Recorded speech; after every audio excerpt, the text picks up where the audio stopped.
अस्सलामुअलैकुम dear students. आज हमारा टॉपिक है केमिकल इक्विलिब्रियम चैप्टर नंबर 1। हमारी जो न्यू बुक आई है अकॉर्डिंग टू सेंट टेक्स्ट बुक बोर्ड, जो न्यू बुक आपकी अनाउंस हुई है केमिस्ट्री की, तो उसी न्यू बुक का हमारा फर्स्ट चैप्टर है chemical equilibrium. Welcome to Science Guider. Hope so आप सब ठीक होंगे, ठीक है, और प्रीवियस लेक्चर्स आपको समझ में आए होंगे। आज जो हमारा टॉपिक है और जो चैप्टर है हमारा वो चैप्टर नंबर 1 है, उसका लेक्चर नंबर 1 है और चैप्टर का नाम है केमिकल इक्विलिब्रियम। ठीक है, तो केमिकल इक्विलिब्रियम को समझने से पहले आपको ये पता होना चाहिए कि इक्विलिब्रियम किसे कहते हैं। जैसे कि हम सब जानते हैं कि हमारी लाइफ में बैलेंस होना कितना ज़रूरी है। लाइफ में, हमारी सराउंडिंग्स में, हमारी अर्थ में, हमारी एटमॉस्फेयर में, हर जगह बैलेंस होना बहुत ज़रूरी होता है। और जहाँ कहीं बैलेंस्ड आउट होता है या बैलेंस डिस्टर्ब होता है, वहाँ पर क्या होती हैं, प्रॉब्लम्स क्रिएट होना शुरू हो जाती हैं। ठीक है, तो केमिस्ट्री के पॉइंट ऑफ व्यू से मेरा इस लफ्ज़ का क्या मतलब है, तो ये मैं आपको इसलिए बता रही हूँ कि केमिस्ट्री में इसी बैलेंस को इक्विलिब्रियम कहा जाता है, जो कि आपके सामने लिखा हुआ है। ड्यूरिंग केमिकल रिएक्शन जो इक्विलिब्रियम इस्टेब्लिश्ड होता है, यानी जो बैलेंस इस्टेब्लिश्ड होता है, वो क्या कहलाता है, केमिकल इक्विलिब्रियम। इन सिंपल मैं आपको अगर बताऊँ तो अगर हम इसकी डेफिनेशन की बात करते हैं तो डेफिनेशन क्या है, the state of chemical reaction in which rate of forward reaction is exactly equal to the rate of reverse reaction. अब इस बात को समझने से पहले तो आपको ये पता होना चाहिए केमिकल रिएक्शन किसे कहते हैं। ठीक है, वो हम आगे पढ़ेंगे, मैं आपको इंशाल्लाह बता रही हूँ। अभी नेक्स्ट आ गया हमारे टॉपिक में केमिकल रिएक्शन की वो स्टेट जब rate of forward reaction equal हो जाता है रेट ऑफ रिवर्स रिएक्शन के। यानी रिएक्शन में जो ऐसी एक ऐसी कंडीशन जो केमिकल रिएक्शन में डेवलप होती है, जब फॉरवर्ड और रिवर्स रिएक्शन दोनों बैलेंस्ड हो जाते हैं, when the composition of reaction mixture remains constant, और जो हमारा रिएक्शन मिक्सचर है उसकी भी कंसंट्रेशन क्या होती है, कांस्टेंट यानी बराबर हो जाती है, तो उस कंडीशन को क्या कहा जाता है, इक्विलिब्रियम। और क्योंकि वो केमिकल रिएक्शन के दौरान डेवलप होता है, तो इसीलिए वो क्या कहलाता है, केमिकल इक्विलिब्रियम। ओके, तो केमिकल रिएक्शन या केमिकल चेंज क्या होता है, कोई भी ऐसा चेंज, देखें डेफिनेशन क्या है, any change which alters the composition of a substance, कोई भी ऐसी तब्दीली जो किसी भी सब्सटेंस की कंपोजिशन को चेंज कर दे, उसको क्या कहते हैं, केमिकल रिएक्शन या केमिकल चेंज। अब आपकी जो रिसेंट बुक है उसमें जो डेफिनेशन है वो क्या है, a chemical reaction is a chemical change which involves reactants and product. ये केमिकल रिएक्शन क्या है, एक ऐसा केमिकल चेंज जिसमें दो चीज़ें इन्वॉल्व होती हैं, जिसको एक को कहा जाता है रिएक्टेंट और दूसरे को कहा जाता है प्रोडक्ट। अब इसको समझने के लिए आपको प्रॉपर हर चीज़ का पता होना चाहिए। तो केमिकल रिएक्शन को किस तरह से लिखा जाता है, तो केमिकल रिएक्शंस को केमिकल इक्वेशन के फॉर्म में लिखा जाता है, जो आपके सामने यहाँ पर मेंशन है। ठीक है, अब हमेशा इक्वेशंस की दो साइड्स होती हैं, एक राइट साइड और एक लेफ्ट साइड। जो राइट साइड होती है हमारे पास वो क्या कहलाती है, प्रोडक्ट, और जो लेफ्ट साइड होती है वो क्या कहलाती है, रिएक्टेंट। अब इस चीज़ को पढ़ने का मकसद क्या है, इस चीज़ को पढ़ने का मकसद ये है कि हमारे पास केमिकल रिएक्शंस के भी बहुत सारे टाइप्स होते हैं। ठीक है, displacement reaction, decomposition reaction, addition reaction वगैरह वगैरह। लेकिन अगर हम केमिकल इक्विलिब्रियम के लिहाज से बात करेंगे तो हमें दो स्पेसिफिक रिएक्शंस की बात करनी होती है।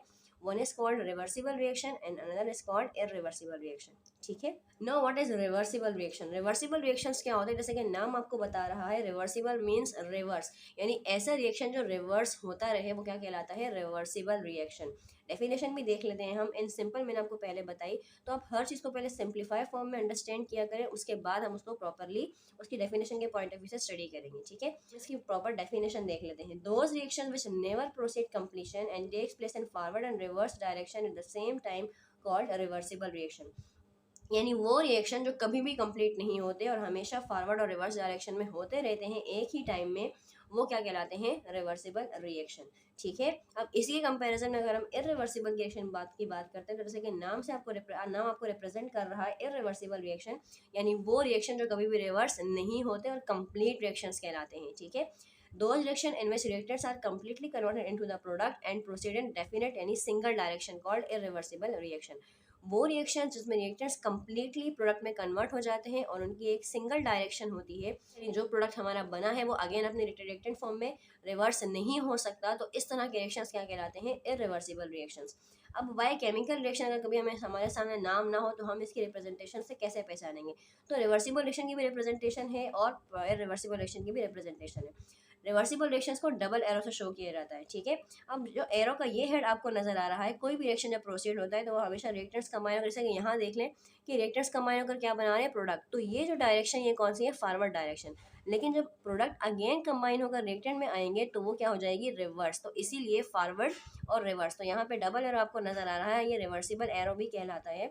तो इसमें हमारे पास ये ऊपर वाला एरो फॉरवर्ड रिएक्शन को शो करता है और नीचे वाला रिवर्सिबल एरो को शो करता है, रिवर्सिबल रिएक्शन को शो करता है, ठीक है। तो इसीलिए रिवर्सिबल रिएक्शंस को शो करने के लिए रिवर्सिबल एरो को यूज़ किया जाता है। जबकि इरिवर्सिबल रिएक्शन जैसे कि हमने पढ़ा कि वो कंप्लीट रिएक्शंस होते हैं और सिंगल डायरेक्शन में ही टेक्स प्लेस होते हैं, तो उनको हम इस तरह ये वाले एरो से, यानी जो हमारा एरो होता है इस एरो से रिप्रेजेंट करते हैं, ठीक है। फॉर एग्जांपल हमारे पास दो एग्जांपल्स हैं। एक हमारे पास एग्जांपल ऑफ अमोनिया, ठीक है। अमोनिया का एग्जाम्पल क्या है, अब नाइट्रोजन और 3 मॉलिक्यूल हाइड्रोजन के मिलकर क्या बना रहे हैं, अमोनिया। लेकिन अमोनिया अगेन कन्वर्ट हो रही है अपने रिएक्टेंट्स फॉर्म में 3 हाइड्रोजन एंड 1 नाइट्रोजन में। तो ये रिएक्शन क्या हो रहा है, रिवर्स हो रहा है कि पहले नाइट्रोजन और 3 मॉलिक्यूल ऑफ हाइड्रोजन मिलकर अमोनिया बना रहे हैं, 2 मॉलिक्यूल्स। अब अमोनिया की कंसंट्रेशन देखो, यहाँ सारी बात कंसंट्रेशन की होती है। इनिशियल अगर हम बात करते हैं रिएक्टेंट्स की, तो ये बात हमें पता है, वैसे भी ये कॉमन सेंस वाली बात है कि जो हमारे पास रिएक्टेंट्स होते हैं, रिएक्टेंट्स की कंसंट्रेशन हमेशा क्या है, जब रिएक्टेंट्स कंबाइन होकर प्रोडक्ट बना रहे हैं तो इनिशियली क्या इसकी कंसंट्रेशन ज़्यादा है और प्रोडक्ट की कंसंट्रेशन क्या है, जीरो, क्योंकि प्रोडक्ट अभी बना ही नहीं। लेकिन जब प्रोडक्ट बन जाता है तो क्या होता है कि रिएक्टेंट की कंसंट्रेशन आहिस्ता आहिस्ता कम होना शुरू हो जाती है, क्योंकि वो प्रोडक्ट बना रहा होता है। चलिए रिएक्टेंट्स की कंसंट्रेशन ज़्यादा होती है, लेकिन जब वो कंबाइन होकर प्रोडक्ट बना देते हैं तो उनकी कंसंट्रेशन क्या होती है, आहिस्ता आहिस्ता कम होना शुरू हो जाती है, क्योंकि प्रोडक्ट फॉर्म होना शुरू हो जाता है। फिर जब प्रोडक्ट की कंसंट्रेशन बढ़ने लगती है as compare to the reactant, तो प्रोडक्ट अगेन शिफ्ट होते हैं अपनी रिएक्टेंट्स फॉर्म में। तो ये कहानी सारी कंसंट्रेशन की बेस पे चलती रहती है। पहले रिएक्टेंट्स ने प्रोडक्ट बनाया, देन प्रोडक्ट अगर अगेन रिवर्स होकर रिएक्टेंट बनाते रहते हैं, तो ये कंटिन्यूएशन में ये पूरा रिएक्शन प्रोसीड होता रहता है और कंप्लीट नहीं होता। Another example I have formation of hydrogen iodide। अब हाइड्रोजन आयोडाइड के अंदर भी रिवर्सिबल रिएक्शन होता है। पहले हाइड्रोजन मॉलिक्यूल और आयोडीन मिलकर क्या बनाते हैं, हाइड्रोजन आयोडाइड।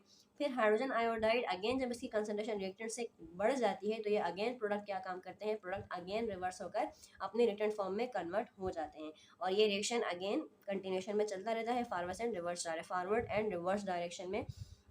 तो ये तमाम रिएक्शंस क्या कहलाते हैं, रिवर्सिबल रिएक्शंस कहलाते हैं। और इसी तरह से अगर हम इरिवर्सिबल रिएक्शंस की बात करें, तो इरिवर्सिबल रिएक्शंस में क्या होता है कि एक कंप्लीट रिएक्शंस होते हैं, यानी रिएक्टेंट ने कंबाइन होकर प्रोडक्ट बना दिया, तो अगेन प्रोडक्ट अपने रिटर्न फॉर्म में कन्वर्ट नहीं हो सकता।